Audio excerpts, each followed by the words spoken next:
So guys, in today's video, I want to talk about the crimes that have been committed throughout the history against the creation energy, also known as feminine energy.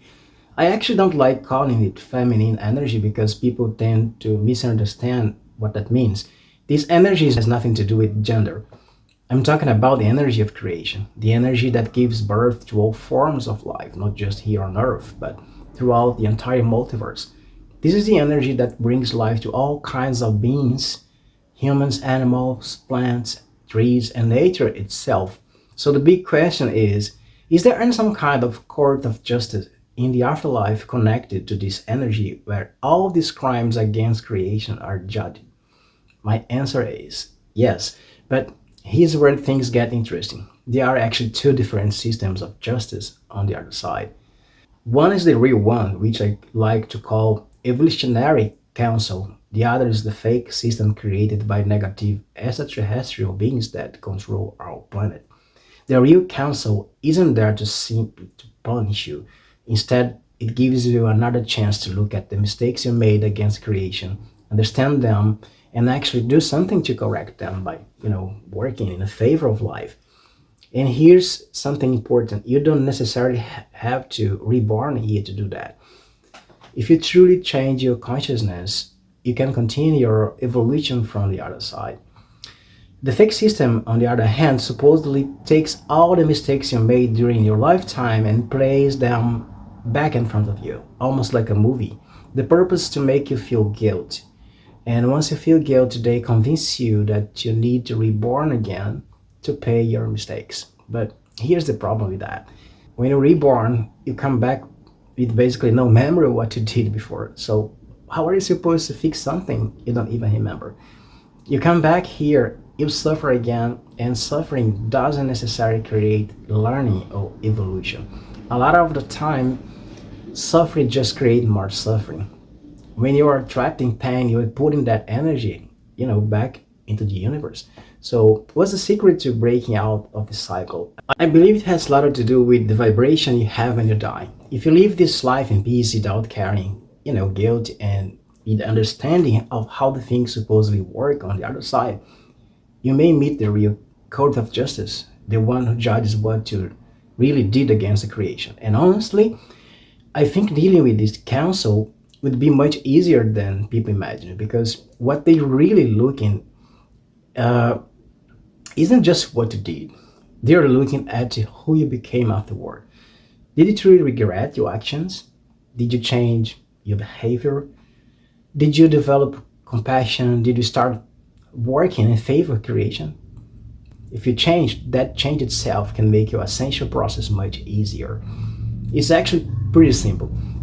If you killed animals in the past, then save animals in this life, adopt them, protect them, give them love.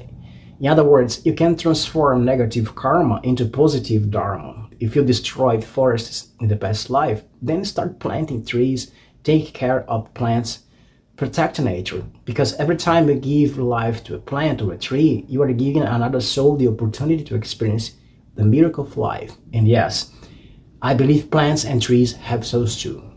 If you killed people in the past life, then dedicate your life to saving people.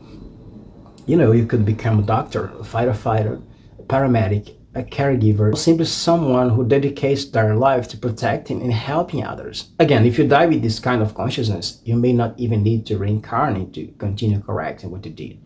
And here is why. When you're living on astral plane, we can see people who are still alive here, but they can't normally see us. To people on Earth, we would basically like spirits, even though we still have a physical body on that level. Physical matter there vibrates at a much higher frequency than the physical matter we are used to here. And because of that, you could potentially communicate with people here through intuition, clairvoyance, and other spiritual abilities. Now think about how powerful that could be. Imagine being able to influence hundreds or even thousands of people at the same time. So you could inspire people to save lives. You could influence people to protect animals. You could encourage people to take care of nature. You could basically work as a spiritual guide from the other side. Can you imagine the impact? For example, If you had taken many lives in the past life, you could now influence people to save lives here. You could help doctors, firefighters, caregivers, or anyone else who is working to protect life. You could potentially influence thousands of people at the same time. And that could make your evolutionary process much faster because if you choose to reincarnate, if you choose to reborn, things can become much harder.